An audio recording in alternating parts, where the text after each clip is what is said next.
Ano ba ang pinaka-fundamental na doctrine ni Kuya Eli, Brother Eli na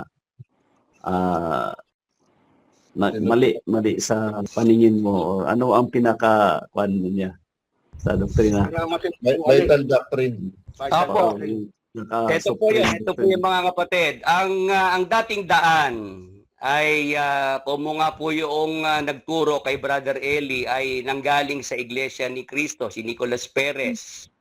Ang kanilang tinuturo sa mga tao, ang kaligtasan po ay nakabatay sa gagawin ng tao.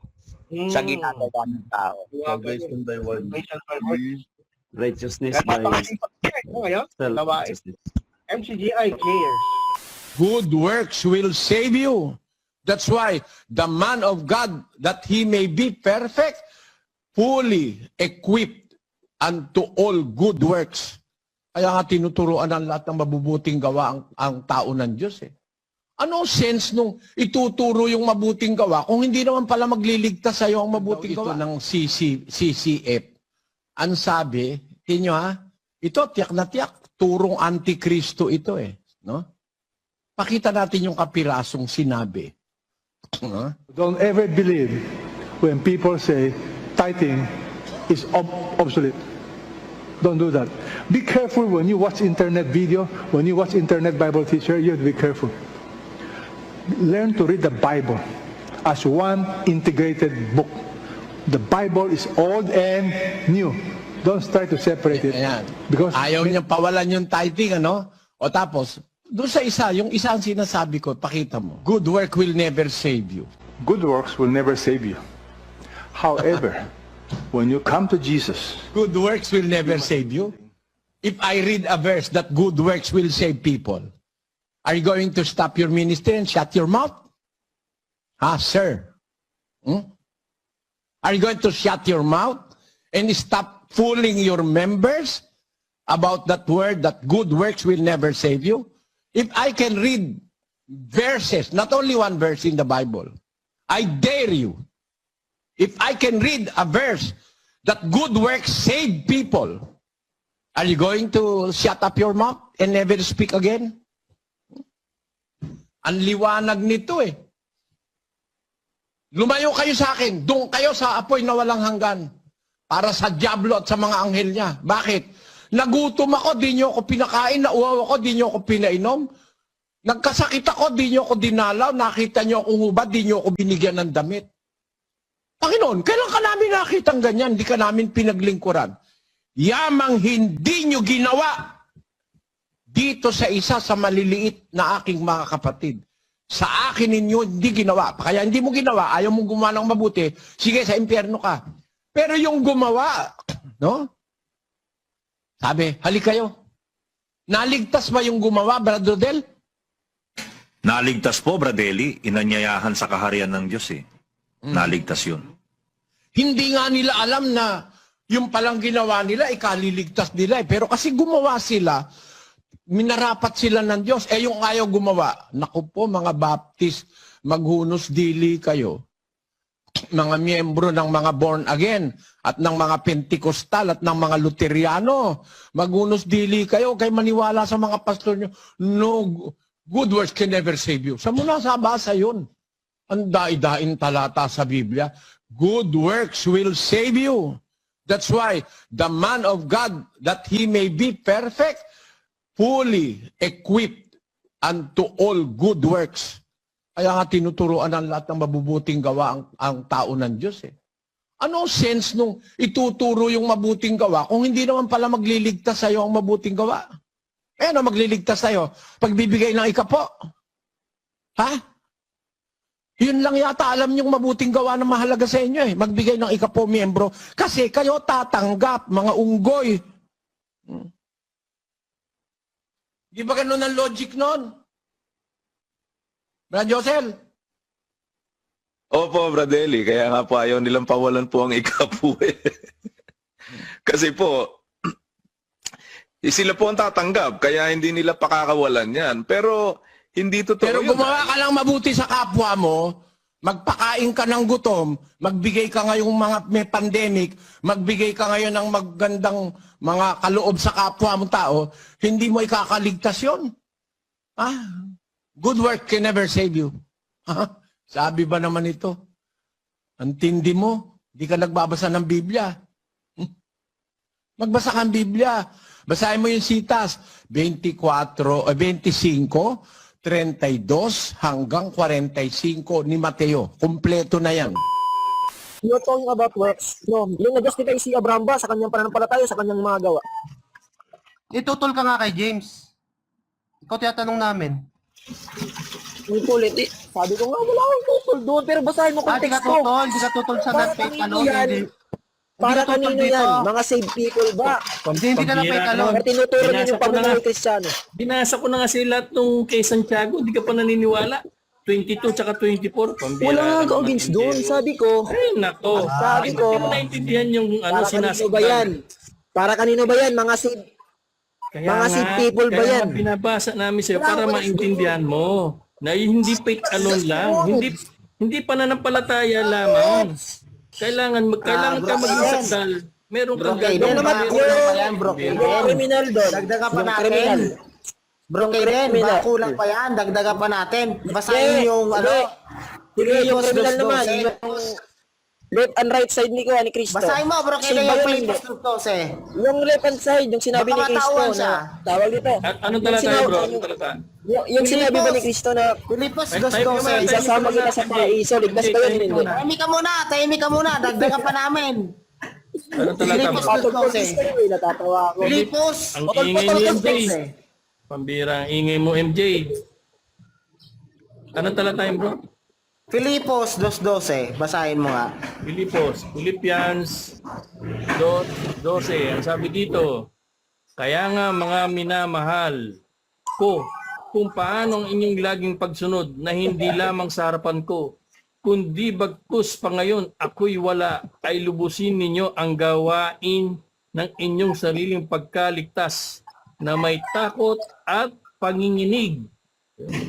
Sapagkat, i-diretso ko sa 13, bro. Mas maganda yung 13, diretso ko. Sige.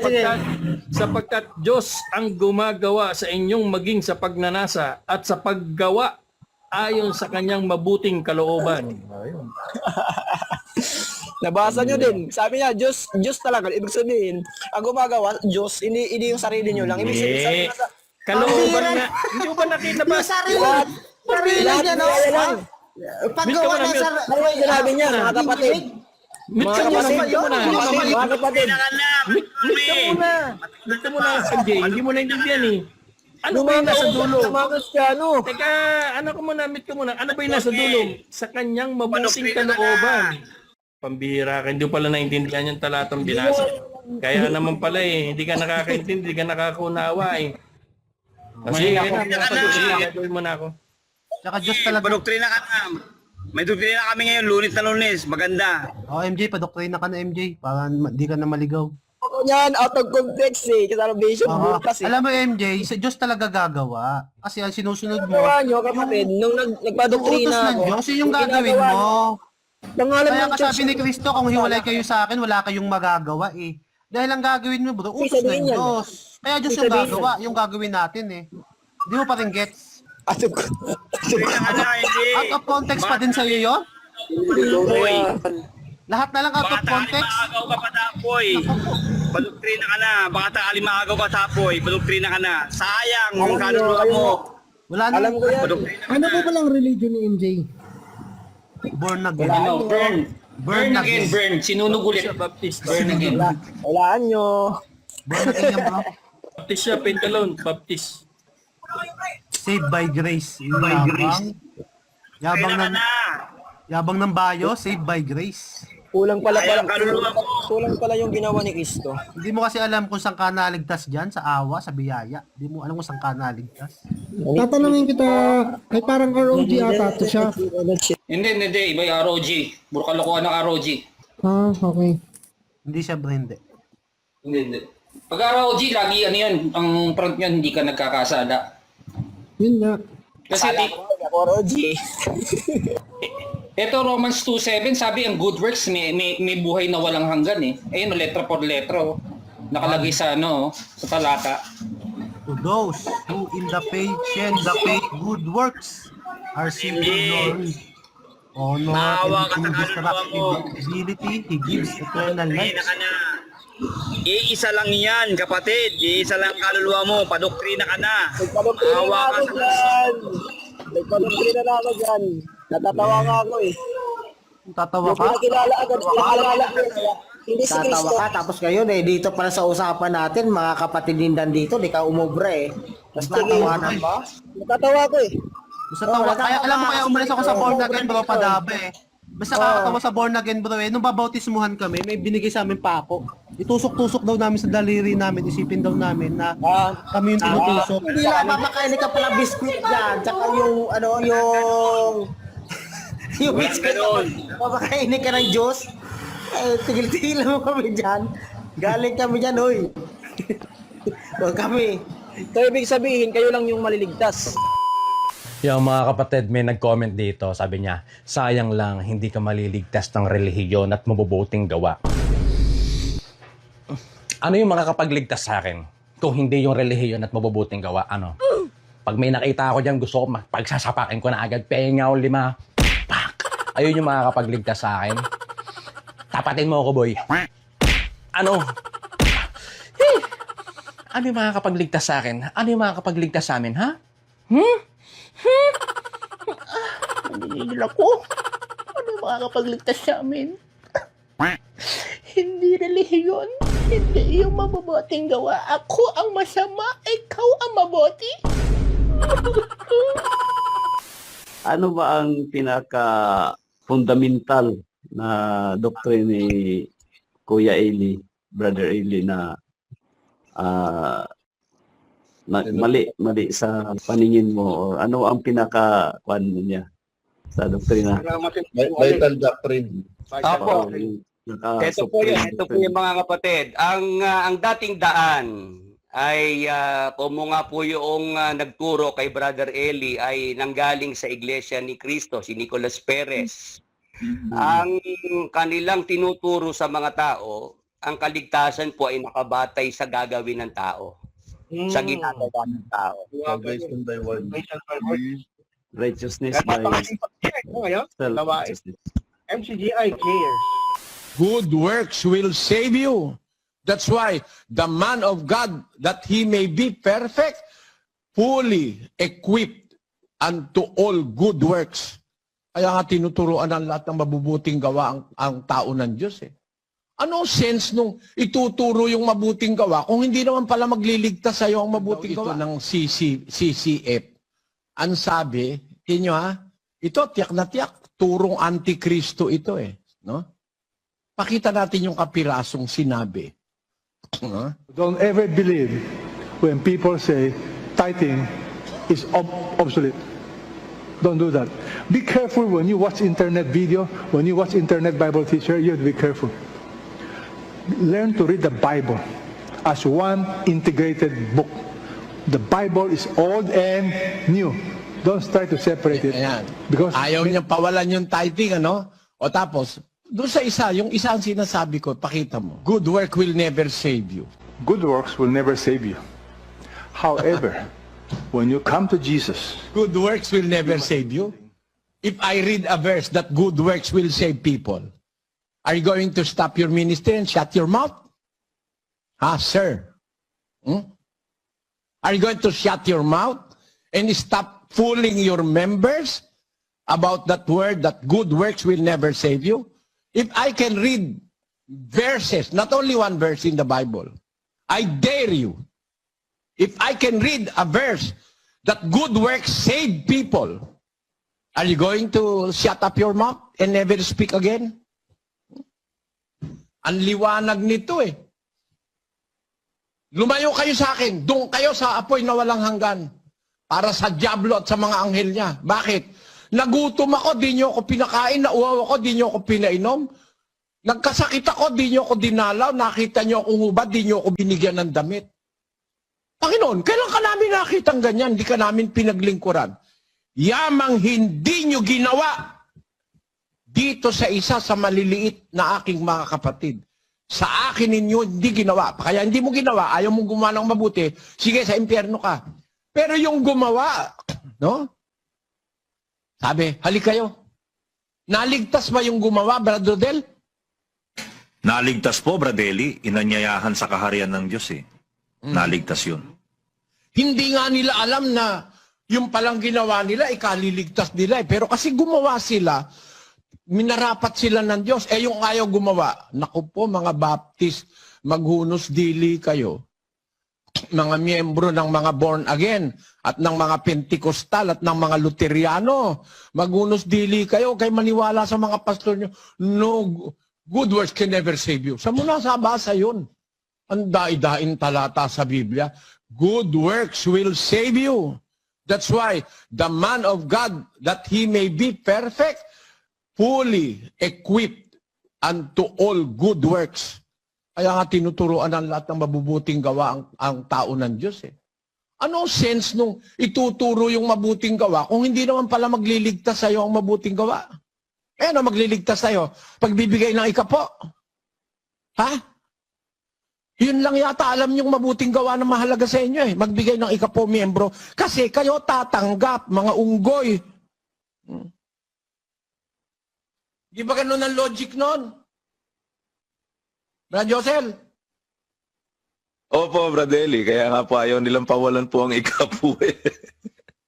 Kasi po, sila po ang tatanggap. Kaya hindi nila pakakawalan yan. Pero hindi totoo Pero yun. gumawa ka lang mabuti sa kapwa mo, magpakain ka ng gutom, magbigay ka ngayong mga may pandemic, magbigay ka ngayon ng magandang mga kaloob sa kapwa mo tao, hindi mo ikakaligtas yun. Good work can never save you. Sabi ba naman ito? Ang tindi mo, di ka nagbabasa ng Biblia. Magbasa ka ng Biblia. Basahin mo yung sitas, 25, 32 hanggang 45 ni Mateo. Kumpleto na yan.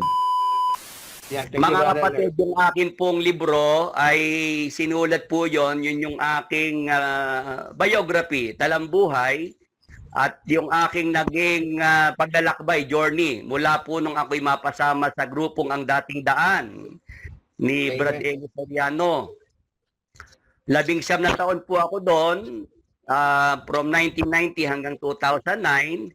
Ako po ay umalis po doon sa grupo Ang Dating Daan dahil meron po akong mga nakitang mga maling katuruan na hindi naman mga katuruan ng ating Panginoong Jesucristo.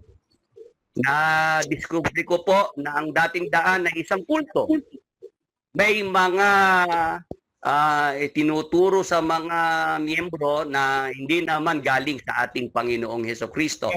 At dyan po sa libro na yan, mga kapatid, nandyan po yung aking mga tinutulan na mga maling katuruan ni Brother Eli Soriano. Kaya pagka po kayo nagkaroon ng kopya ng libro na yan, malaking tulong po yan para yung mga kamag-anak natin, mga kaibigan na nasa grupong Ang Dating Daan, ay mapag-isip-isip po natin para sila po ay magkaroon ng pag-iisip na sila'y lumabas, umalis po sa samahan na yon. At yun naman pong mga kamag-anak, mga kakilala natin na interesadong pumasok dun sa Ang Dating Daan, sa MCGI ngayon, mapipigilan na pong umanib pa, magpamiyembro pa. Dahil po, pag nabasa yung libro na yan, makikita po nila na talagang may problema ang mga katuruan, ang mga aral dyan na itinuro ni Brother Eli Soriano. Mga kapatid, bili na po ng Pinoy Walking Bible, ang paglalakbay ni Brother Willie, 499 pesos lang plus 75 shipping. Salamat po. Ano ba ang pinaka-fundamental na doctrine ni Kuya Eli, Brother Eli na mali sa paningin mo, or ano ang pinaka-kwan niya sa doktrina? Vital doctrine. Opo. Ito po yung mga kapatid. Ang Dating Daan ay kung nga po yung nagturo kay Brother Eli ay nanggaling sa Iglesia ni Cristo, si Nicolas Perez. Ang kanilang tinuturo sa mga tao, ang kaligtasan po ay nakabatay sa gagawin ng tao. sa ginagawa ng tao. Salvation by word. Righteousness by self-righteousness. MCGI cares. Yes po, opo. Kung ano yung gagawin mo, doon ka maliligtas. Gumawa ka ng mabuti, maliligtas ka. Gumawa ka ng masama, doon ka mapapahamak. Yun po yung nakita ko na maling katuruan ni Brother Eli Soriano na ang kaligtasan, salvation, ay nakabatay sa gawa ng tao. Samantalang sa Biblia po, ang salvation ay sa ginawa ng ating Panginoong Hesukristo. Kailangan tayo po sumampalataya kay Jesus Christ bilang ating Panginoon at tagapagligtas at ating sampalatayanan at pahalagahan ang kaniyang ginawang pagliligtas para sa atin.